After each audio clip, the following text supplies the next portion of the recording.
Hey everybody, hello, hi. So today I want to talk about three things with you guys. The first is what we learned from missing our goals. We tried something and it didn't work. What we then learned from hitting our goals and what that meant. And then what happened next, because actually what crowdfunding is the start. It's not the end. It's just where you get to get the money, and then the real hard work happens.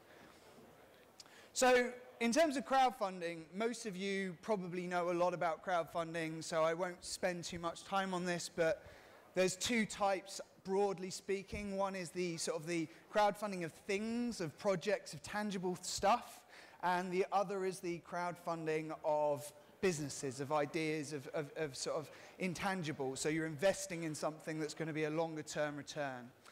I'm going to be talking about the former because that's what I know about. The Goliath in the room is Kickstarter. From 2009 to today, it has raised $976 million in pledges, and of that, 838 have been paid out to entrepreneurs making these hardware projects. So it's a massive player in the market, but obviously there are a lot of others, and they tend to different markets and different ideas. So you get people backing good causes like charities and things like that, and then you've got things like Indiegogo, which is like the direct competitor of Kickstarter, but it's a little bit different. So who am I?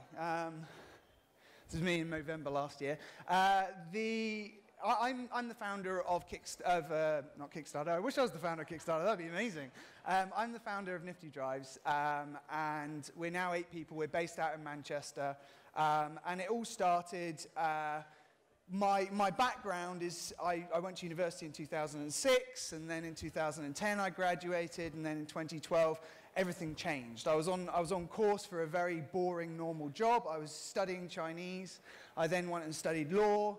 And then I was about to become a corporate lawyer. And then it all changed when I got the MacBook Air, which is a bit of a weird reason to change from law, but I got the MacBook Air and I quickly filled it up. And I had no space, and I didn't want to carry any more objects with me. I was already, I'm a tech, I really like technology. I like the things you can do with it. So I already carry a lot of stuff with me. I didn't want to carry a hard drive. If you put an SD card in your MacBook, then it wouldn't work because it would get knocks and it would break.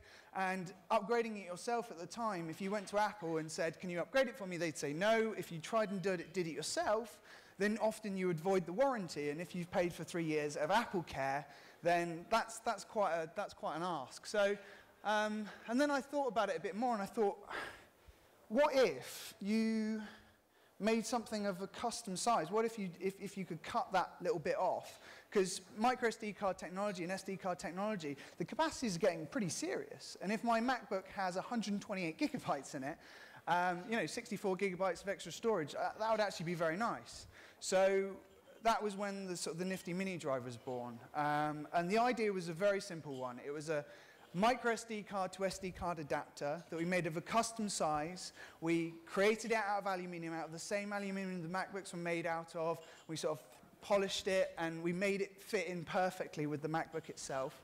And that, just by plugging it in, you could increase the storage of your MacBook by 50%. And we were like, okay, this is kind of cool. We'd done it for ourselves.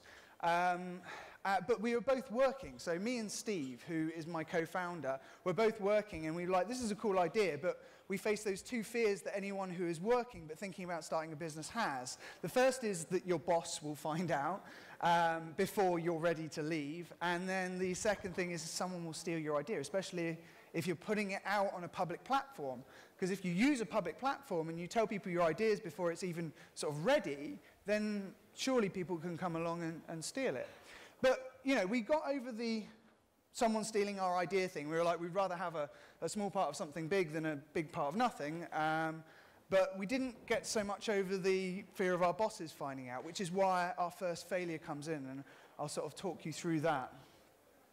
So we actually turned to Indiegogo. The reason that we turned to Indiegogo instead of Kickstarter is the standards are a little bit easier, as in the mark that you have to get to launch on it is a little bit less sort of hard than Kickstarter, and also you didn't have to be an American citizen, which you had to be an American citizen at the time for Kickstarter. So there were two sort of barriers for entry.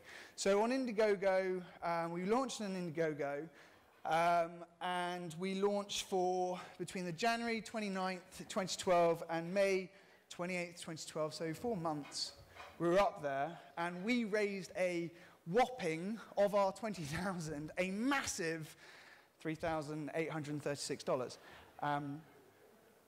Which we were actually really proud about. Like, at that time, it was a side project. We were working full time, and we were like, this is cool.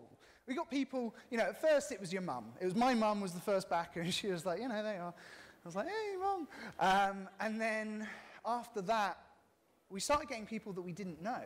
Like, we actually started getting people coming in from around the world and just going, this is a really cool idea. This solves a problem for me. And we were like, that kind of every single time we got a notification that something had come in, we'd check it and be like, this is amazing. And that actually gave us enough funds to sort of make the Mark I. But we failed to reach our goals. Looking back at it, we failed for I would say 3 reasons. And when you're thinking, if you're thinking about launching on a crowd platform, whether it's at equity or for projects, there's 3 things to really consider. The first is your identity, who you are. People invest in people. We are social beings. We didn't say who we were. We didn't even put ourselves in the video. You know, we were just like, the idea, that's what matters. That's what people care about. And that's not entirely true. People like to know who they're backing. The second is competence. Do you appear to be competent? And actually, just the way that people present themselves, and the way that they talk, and the way that they talk about the thing, so whether they got passion, whether they have a background of knowledge in it, that implies competence. But also, lastly, show that you can do it. So some sort of proof that you're able to carry off what you're telling people that you're going to be carrying off. And that kind of comes all together under the idea of authenticity. So being authentic, and sort of being the whole package rather than it just being an idea, because good ideas generally are 10 a penny. Like, everyone has good ideas all the time, but it's about the team and who you're backing as well. But that gave us the funding to create the first Nifty mini drive, which we actually machined out of aircraft-grade aluminium using this incredibly precise engineering methodology that cost a lot more per mini drive than we got from our backers. But, you know, it was cool because we were creating something. We actually baked them in the oven of my flat, which my fiance wasn't very happy about. She'd sort of come in and be like, what's that smell? And I was like, it's nothing, don't worry about it. So that was fun. And, you know, we had our first prototypes. So we thought, some of our backers were saying to us, look, you know, don't stop here. Try Kickstarter. Give it a go on Kickstarter and sort of take your lessons from what you've learned from that first round and now your working prototype and put it on Kickstarter. So we put it on Kickstarter, and we went for a lot less high goal. We went for $11,000, and we were like, we're going to do it for 28 days. Because we'd done a little bit of reading, and generally, shorter campaigns are often more successful, because they manage to get sort of a snowballing effect, which I'll talk about as well. So we did it for 28 days. We wanted $11,000. We expected to make some more in my girlfriend's flat, to be honest. But we ended up getting 9,805 backers, which included people like Steve Wozniak and some some real industry veterans, and we raised $384,319. So we were suddenly now, thank you. But now we were faced with a very different challenge. So first of all, you know, looking at the statistics, what was really interesting is that a lot of our funding came from outside of Kickstarter, i.e. someone had put a link directly to the campaign on their website or their blog or something like that, rather than people just arriving on the Kickstarter homepage and just searching for cool projects. So, you know, the network effect is really powerful, and it's something that I'm going to come back to. And that's where that sort of how you launch is so important. So what we had, and what now looking back I realized, but then didn't realize, was this amazing group of sort of die-hard supporters, these 50 people from around the world who had found somehow and trusted enough to put money into this sort of like anonymous campaign on Indiegogo, in the idea that they wanted to see it succeed. And actually, when we went onto Kickstarter, they came with us and they really helped push it out. And that's where the power of sort of social network and word of mouth advertising comes in. So if you get that coordinated launch, then you can actually be multiple times more successful than you would be by just sort of doing it completely organically from one or two people. The second thing we did that's really important to do is show your workings. We show exactly how we've got to where we are, and a formulated plan, granted a completely inadequate in the circumstances, but a formulated plan of how we were going to get to the delivery of your mini drive in your hands. And the last thing is we showed ourselves, we talked, we actually spoke directly to the people and said, look guys, this is who we are. This is how passionate we are about this technology. Granted, you know, very simple technology, but this is how passionate we are about the sort of the solution that we're presenting. And that formulated to create a much more successful campaign. So we'd won, right? Yeah, that was the end of it. And we got to keep all the $384,000 and, you know, ride around in yachts and stuff like that. Unfortunately, that's not how it transpires. That's literally your starting point. And hardware is both hard and expensive, which, you know, any VC who's invested in hardware will tell you, and anyone who's worked in manufacturing businesses will tell you, which we didn't know because we hadn't really had any experience. I was a lawyer. I didn't know anything about manufacturing.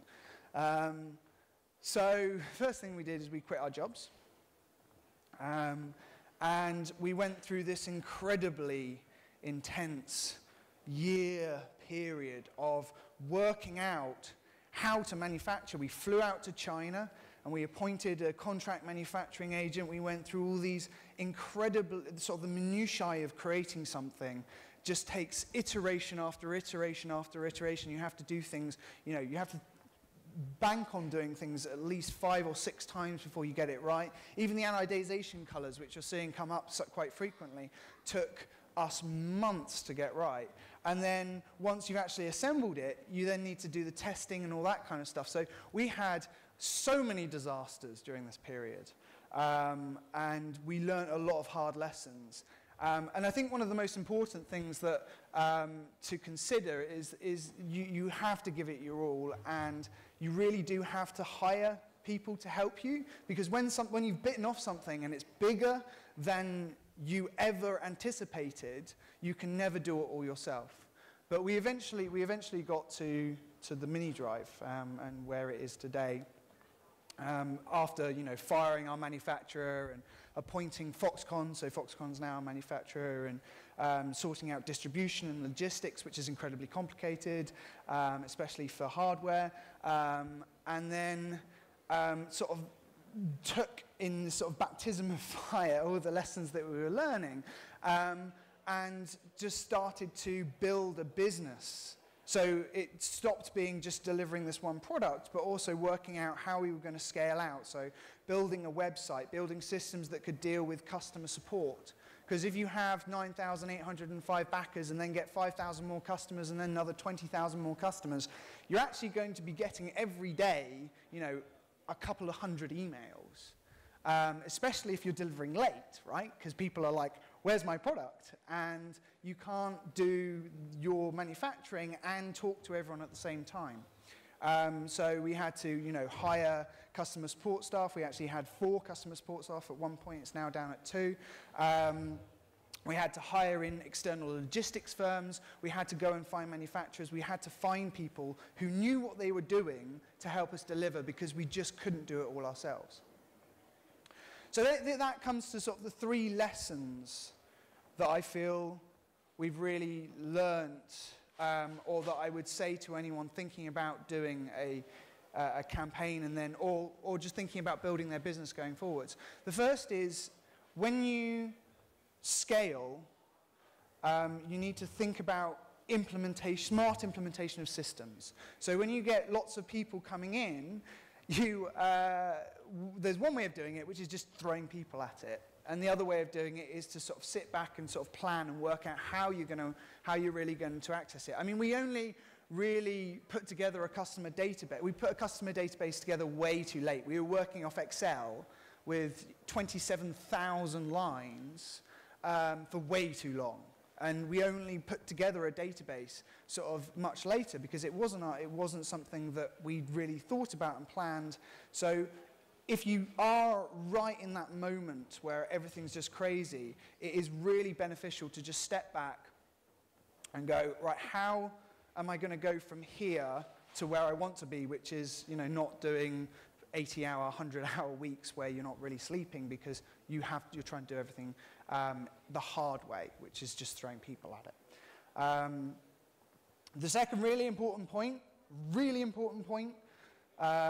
if you are thinking about starting a manufacturing company or a manufacturing project, is quality control is so important that I could talk for days about it. But the essence is your manufacturer won't be insulted by you getting an external quality control company to come in and check what's going on the assembly line. So during assembly quality control, even component quality control, and then pre-shipment quality control. If they are insulted, then get another manufacturer because they're not good.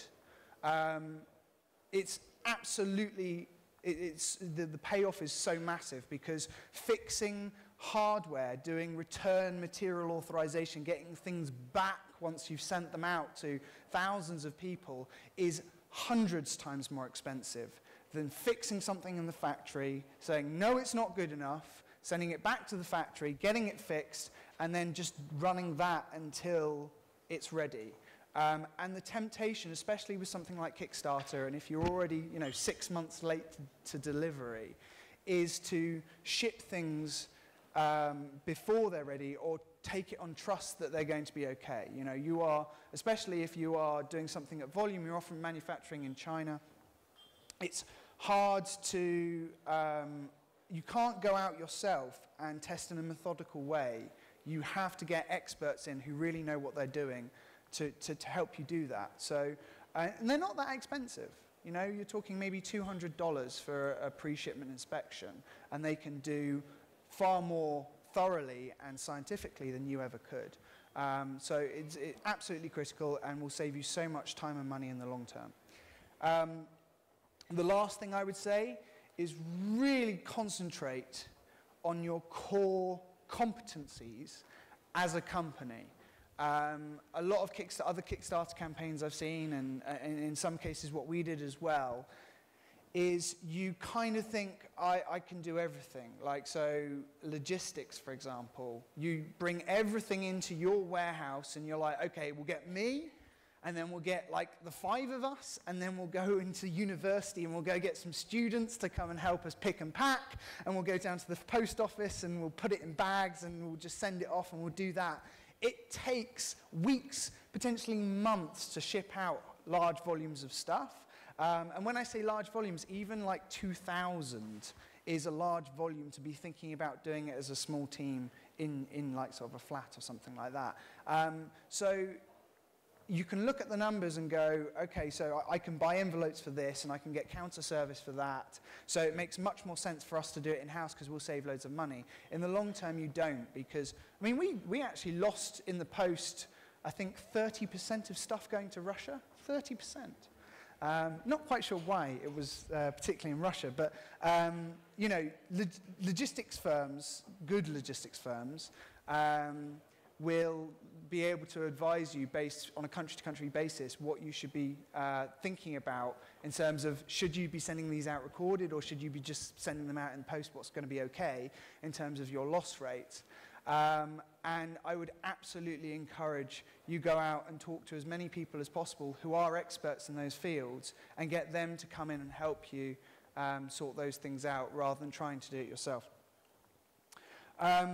So what was the real value, what is the real value to companies for in crowdfunding?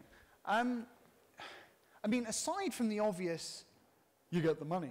There is also a lot of value in the coverage you get. And as was being said earlier, you know, we were in The Verge and TechCrunch and the Huffington Post and Cult of Mac and a load of other publications. And that gives you great credit as you go forwards as well in building your business. And it's the kind of thing that you get, you know, if we got $400,000 in sales outside of Kickstarter, you know, it probably wouldn't be that interesting, especially for a manufacturing company doing the kind of things we do, to these kind of people. But if you're doing it in a public forum, there's this validation of the idea, there's this validation of the market, and people are interested because there's a buzz around it. The other thing is also the validation of the idea in terms of in the forum of the public. So this idea of building a better mousetrap and people will come. Like once it builds up momentum, you get to sort of show off your idea and say, hey guys, what do you think? And as has been said earlier today, if people will put their credit card details in and press that purchase button, that is the absolute best validation of your idea. And that's what these crowdfunding platforms can do more than anywhere else. And also it gives you access to sort of scale and scope of manufacturing and suppliers and things like that that you probably wouldn't be able to get if you just picked up the phone and said, hey, this is who I am. So, you know, we wouldn't have been able to be working with people like Foxconn and, you know, with the logistics companies we are and things like that if we hadn't got that validation through crowdfunding. So, you know, I'd say they're the sort of long-term benefits for us above and beyond just the money. And lastly, obviously, the crowd, you know, the people who are behind it, which kind of, sort of comes part and parcel with expanding your network and giving you these opportunities to speak with these manufacturers. So the three takeaways, I would say, from my presentation are, number one, if you're thinking about putting yourself out in the public for your product, for your company, whatever, be authentic. I know that it's one of those terms that's said a lot, you know, this authenticity thing, but genuinely, just be yourself, be who you are. Don't try and pretend to be anything. Don't try and hide behind anything. Just present yourself as an individual or as a team and let people really, like, invest in you as people as much as in your idea. The second is the power of networks. That's not something I need to go on about with, you know, with you guys, but networks can be incredibly powerful at building a business quickly. And the last thing is stick to your core competencies.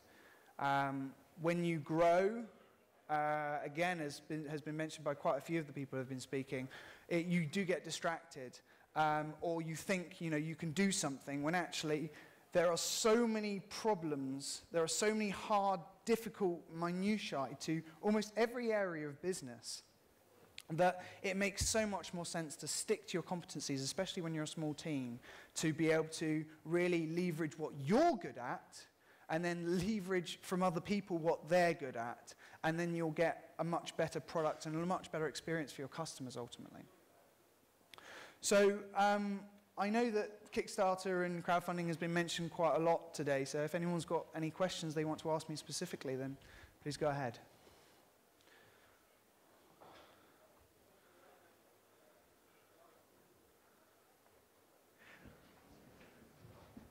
Yeah, now it works. First of all, I'm a fan of Nifty mini drive. I just ordered mine a couple of weeks ago. Thank you. And I think it's a great idea and a great product. The question is about this delivery things that you mentioned, like 30% of stuff is being lost. I actually ordered delivery by UK Royal Mail. Yeah. And I still did not get it. So what do you advise? Like, is it reliable to pay this cheap delivery, or it's better to order the more expensive one? So when you're, it's a great question, and like it's something that we are still having problems with, especially in places like Eastern Europe. When you're delivering over a certain number of items, you have to take a view on whether or not you deliver via something like recorded, or you just replace as and when things get lost. So that's what the model that Amazon takes, for example. If something gets lost, you just say it's lost, and they go, that's fine, here's a new one. And it's a very difficult thing to do because recorded delivery is incredibly expensive, especially if you're delivering across multiple borders. And so you can either give the optionality to your customers, you can either take some of that cost on yourself, which we actually do. So if you take the recorded option, it's cheaper than it actually costs us. We do actually discount our recorded option, but we can't discount it all the way because of the massive, because it is expensive. And it's just one of those things that you have to back up by just having good customer support. So if something doesn't come, then you get in contact with us and we'll be like, we're really sorry to hear that, and we'll send you out a new one. And potentially we'll send it out recorded, depending on where you live. It's difficult. I hold up my hands, it's difficult. I'm sorry that you haven't received your mini drive yet.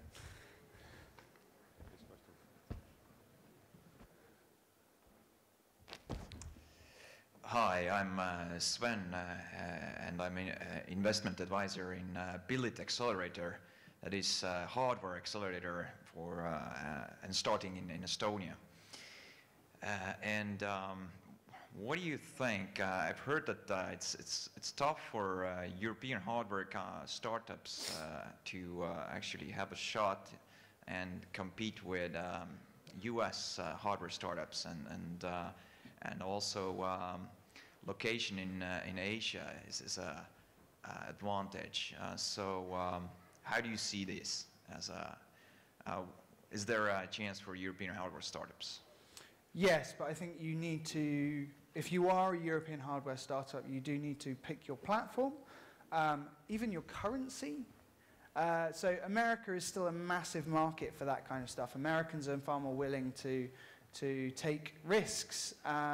Asians are incredibly unwilling, depending on the market. And so, you know, you have different really interesting idiosyncrasies to each market. So I think that we chose dollars. We chose as ultimately Kickstarter USA. And I think that when we do our next Kickstarter campaign, we will still choose Kickstarter USA, even though Kickstarter Sterling is available, because people know and accept and are much more willing to invest in a currency that they're familiar with. And America is still one of the biggest markets for technology. So if you're aiming for somewhere where your key market is in a certain currency, or your key demographic or your key buyers are going to, you think that they will be in a certain currency in a certain market, then launch on a platform that works well for that market and currency, but you can be based in Europe. You don't have to be based anywhere. It's a global stage, right? So, yeah. So you told us about authenticity.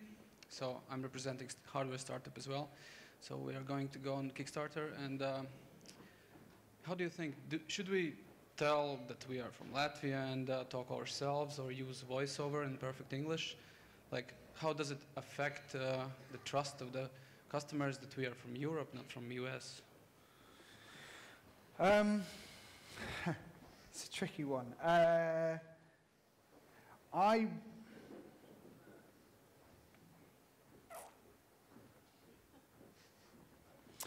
I think that it's better to, if you're presenting yourselves, who you are, who the team is, that you are in your voices. If you're presenting the idea, as in during the description of what the product is, potentially use someone who speaks very clear English, potentially. It's just what you think works well as a transition between the two, but when you're talking about you, I certainly wouldn't, you know, use a voiceover and lip sync or something like that. It just, no, yeah, so that'd be how I play it. Hi, my name's Alicia. I'm with Cedars, which is an equity crowdfunding platform. On Kickstarter, it's obviously a really big platform and there are lots of different projects. How did you stand out from all of the other projects to get attention? So when you're on these platforms, and especially now there are, you know, thousands of people. What you really need to do is just focus on your core network, on your core individuals. Who are you providing value to, and reach out to them. There's a great saying, which is, if your market is everyone, no one is your customer. Like, you want to be turning on some people and turning off other people. You want to be focused on who really wants to buy your product, and that's who you want to be reaching out to. Especially on somewhere like Kickstarter, you're not trying to convince people to buy, you're just trying to get to the people who already know that they want what you've got. Because they're the people who are the early adopters, and they're the people who sort of have a really clear idea of what they need and what they want. Everyone else, you know, it's sales, and I'm not sure that like sort of that active marketing and convincing someone to buy something is what's right for a crowdfunding platform. It's going, you know, we've already identified who our key market is, who our key people are, and just go after them. Don't splattergun it. Right, I think we have one more. Hi, Piers. Hi, James. I think it's fair to say that people who participate on Kickstarter are early adopters.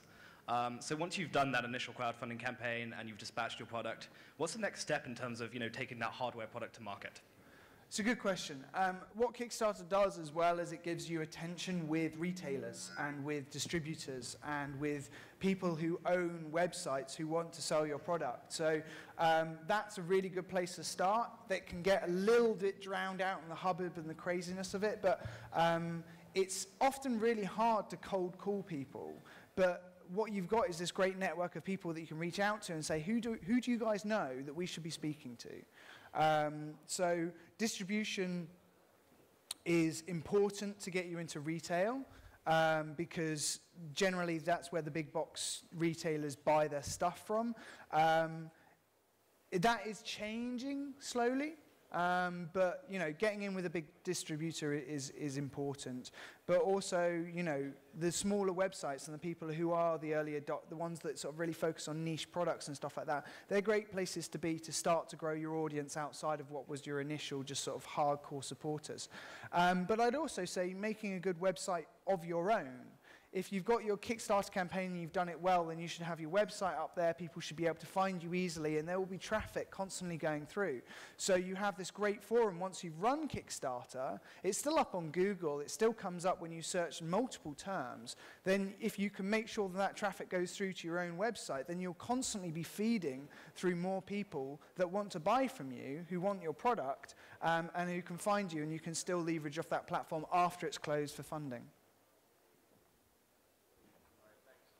Well, thanks, Piers, for a great presentation. Oh, I just wanted to say thank you very much to the UK Trade Investment who paid for me to come out here. Thank you, guys. Thanks. And if anyone wants to tweet me, I'm just getting used to Twitter. I'm really slow on that. Tweet me, and I'm going to start trying to sort of like answer questions and things like that. So if there's something you want to ask me, then yeah, just go ahead. Thank you, guys. Thanks very much, Piers.